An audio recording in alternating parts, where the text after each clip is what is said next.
जी अस्सलाम वालेकुम बच्चों, आई होप कि आप सब लोग ठीक होंगे। बच्चों आज हम प्रेजेंट इंडेफिनिट टेंस पढ़ेंगे, जिसको सिंपल प्रेजेंट टेंस भी कहा जाता है। इसकी पहचान क्या है कि उर्दू फ़िक़रात के आखिर में ता है, ती है, ते है, ती है, ते हैं वगैरह आता है। ठीक है, अब इसको हम इस टेंस को हम कहाँ पे यूज़ करते हैं? जब हम कोई रोज़मर्रा का अपना रूटीन का डेली रूटीन का काम बता रहे होते हैं या फिर कोई यूनिवर्सल ट्रूथ बताते हैं। ठीक है, रोज़ का काम जैसा कि मैं रोज़ाना स्कूल जाती हूँ, वो रोज़ाना वो खाना खाता है, वो अली क्रिकेट खेलता है। और यूनिवर्सल ट्रूथ जैसा कि सूरज मशरिक से तुलू होता है, सूरज मगरिब से गुरूब होता है, रात को तारे निकलते हैं। मतलब ये सारे सेंटेंसेस जो है ना, इसको हम प्रेजेंट इंडेफिनिट टेंस में पढ़ते हैं। ठीक है, अब यहाँ पर आपको पहचान समझ आ गई। उसके बाद इसमें वर्ब की फर्स्ट फॉर्म यूज़ होगी इस टेंस में। प्रेजेंट इंडेफिनिट टेंस में वर्ब की फर्स्ट फॉर्म यूज़ होगी। आगे हेल्पिंग वर्ब इसमें कौन सी यूज़ होनी है? दो यहाँ पर हम हेल्पिंग वर्ब यूज़ करेंगे सब्जेक्ट के अकॉर्डिंग।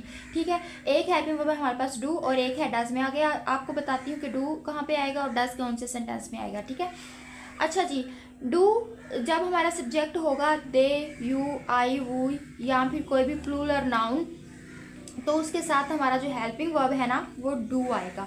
और अगर हमारा सब्जेक्ट होगा ही, शी, इट या कोई भी सिंगुलर नाउन, तो उसके साथ हेल्पिंग वर्ब डज आएगा। ठीक है, अच्छा जी, अब यहाँ पर देखें सिंपल हम सेंटेंस कैसे बनाते हैं बच्चों? जब हम प्रेजेंट इंडेफिनिट टेंस में सिंपल टेंस सेंटेंसेस की बनाते हैं ना, सिंपल सेंटेंसेस को, तब हम हेल्पिंग वर्ब को यूज़ नहीं करते। ठीक है, हम हेल्पिंग वर्ब को यूज़ करेंगे नेगेटिव और इंटरोगेटिव बनाते वक्त। सिंपल सेंटेंस बनाते वक्त हम जस्ट सिंपली सब्जेक्ट लिखेंगे वर्ब की फर्स्ट फॉर्म के साथ, एस ए एस लगाएंगे और प्लस ऑब्जेक्ट लगा देंगे, डैश सिट।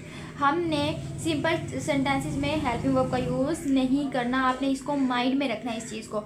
ओके, अब हम देखते हैं कि हमने सिंपल सेंटेंस को किस तरह बनाना है। स्ट्रक्चर आपके लिए लिख दी गई है ऑलरेडी। तो सबसे पहले हम सब्जेक्ट लगाएंगे प्लस वर्ब की first form SEIS plus object. ठीक है, अब यहाँ पर एक सेंटेंस देख लेते हैं, अली क्रिकेट खेलता है।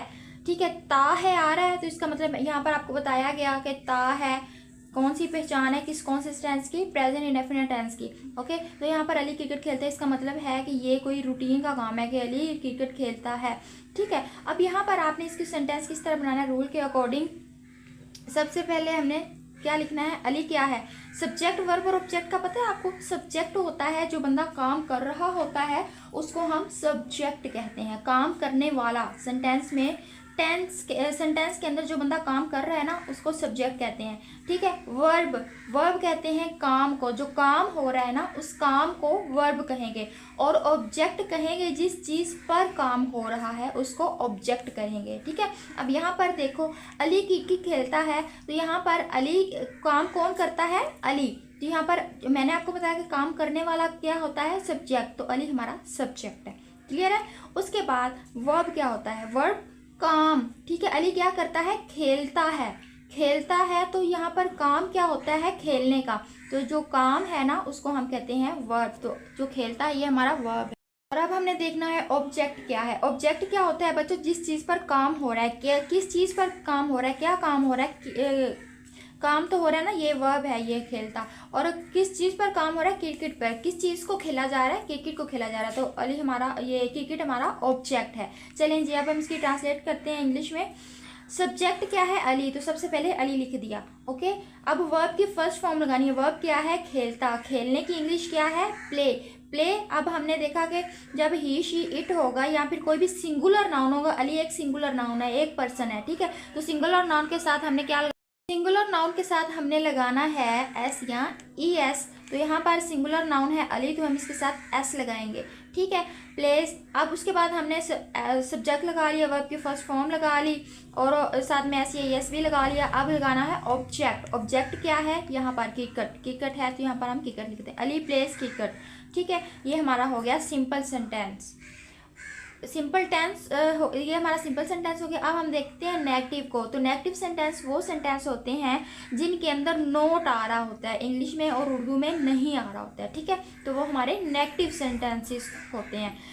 अब यहाँ पर इसको देखते हैं, इसकी स्ट्रक्चर क्या है। तो बच्चों नेगेटिव बनाते वक्त ना हमने सबसे पहले सब्जेक्ट लगाना है। ठीक है, उसके बाद हमने हेल्पिंग वर्ब लगानी है। सिंपल में हमने हेल्पिंग वर्ब यूज़ नहीं की, लेकिन नेगेटिव में हमें हेल्पिंग वर्ब चाहिए और इंटरोगेटिव में भी हमें चाहिए। ठीक है, अब आप कहेंगे कि सिंपल में तो हेल्पिंग वर्ब हमने यूज़ नहीं की, अब नेगेटिव इंटरोगेटिव में क्यों करेंगे? तो इसका जवाब ये है कि नेगेटिव में हमने नोट लगाना होता है और हमारा टेंसेस का रूल है कि हेल्पिंग वर्ब के साथ नोट लगता है, ठीक है। अब हमारे पास हेल्पिंग वर्ब होगी तो हम नोट लगाएंगे ना, तो इसलिए हमने हेल्पिंग वर्ब के साथ नोट लगाना है, इसलिए हमें हेल्पिंग वर्ब चाहिए। अब हेल्पिंग वर्ब हमारे पास क्या है? 2 हेल्पिंग वर्ब है, डू और डज। अब हमें कैसे पता चलेगा कि यहाँ इन दोनों में से कौन सी हेल्पिंग वर्ब लगानी है? सब्जेक्ट को देखेंगे तब हमें पता चलेगा, ठीक है। सब्जेक्ट को देखते हुए हम हेल्पिंग वर्ब चूज़ कर लेंगे, उसके बाद हेल्पिंग वर्ब के साथ नोट लगा देंगे, वर्ब की फर्स्ट फॉर्म लगा देंगे प्लस ऑब्जेक्ट लगा देंगे, ठीक है। अब यहाँ पर हम सेंटेंस कहते हैं हम गाना नहीं गाते हैं, हम गाना नहीं गाते हैं। ते हैं आ गया, ठीक है। ते हैं हमने पढ़ा कि यहाँ पर जो ते हैं वाले सेंटेंस जो होते हैं ना वो प्रेजेंट इंडेफिनिट टेंस होता है, ओके। नहीं आ गया तो इसका मतलब है कि ये नेगेटिव है। तो प्रेजेंट डेफिनेट का नेगेटिव जो सेंटेंस है उसको हम कैसे बनाएंगे? सबसे पहले सब्जेक्ट लिख देंगे plus helping verb plus note, verb की फर्स्ट फॉर्म प्लस ऑब्जेक्ट। अब यहाँ पर देखें हम गाना नहीं गाते, इसको हमने इंग्लिश में ट्रांसलेट करना है, नेगेटिव सेंटेंस की ट्रांसलेशन करनी है। तो यहाँ पर सबसे पहले सब्जेक्ट लगाएगा। सब्जेक्ट क्या है? गाना नहीं गाते हैं, हम गाना नहीं गाते हैं, तो हम की इंग्लिश क्या होती है? वही।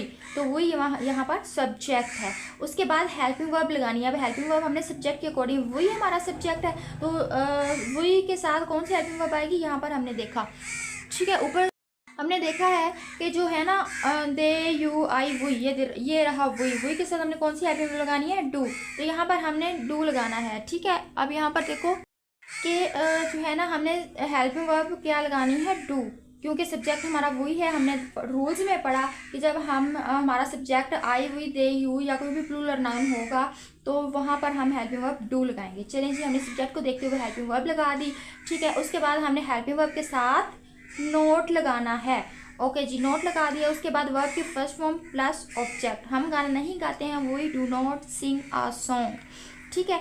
इसके बाद हमने इंटरोगेटिव बनाने। आई होप कि आपको नेगेटिव और सिंपल की अच्छे से समझ आ गई होगी। अगर आपको नहीं आई समझ, आप अगेन वीडियो को देखो आपको इंशाल्लाह ज़रूर समझ आ जाएगी। ओके जी, नेक्स्ट चलते हैं हम इंटरोगेटिव कैसे बनाना है।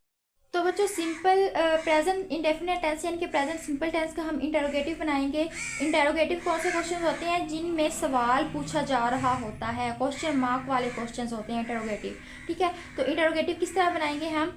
जो है सबसे पहले जब हम सवालिया फ़िक्रा बनाते हैं ना, तो जो हमारी हेल्पिंग वर्ब होती है वो फ़िक्रे के शुरू में आ जाती है, ठीक है। अब हमने हेल्पिंग वर्ब सिंपल में यूज़ नहीं की, नेगेटिव में हमने यूज़ की, क्योंकि नेगेटिव में नोट यूज़ होता है। हमारा रूल है टेंसेस का कि जब हमारे पास हेल्पिंग वर्ब होगी हमने हेल्पिंग वर्ब के साथ नोट लगाना है, इसलिए हमें नेगेटिव में हेल्पिंग वर्ब यूज़ करनी पड़ती है। इंटरोगेटिव में क्यों हम हेल्पिंग वर्ब यूज़ करते हैं? क्यों करते हैं? इसलिए करते हैं क्योंकि इंटरोगेटिव में हमने हेल्पिंग वर्ब को फ़िक्रे के शुरू में लिखना होता है, फ़िक्रे को सवालिया बनाने के लिए, ठीक है। हेल्पिंग वर्ब होगी तो हम उसको शुरू में लेके आएंगे ना, नहीं होगी तो कहाँ से लेके आएंगे?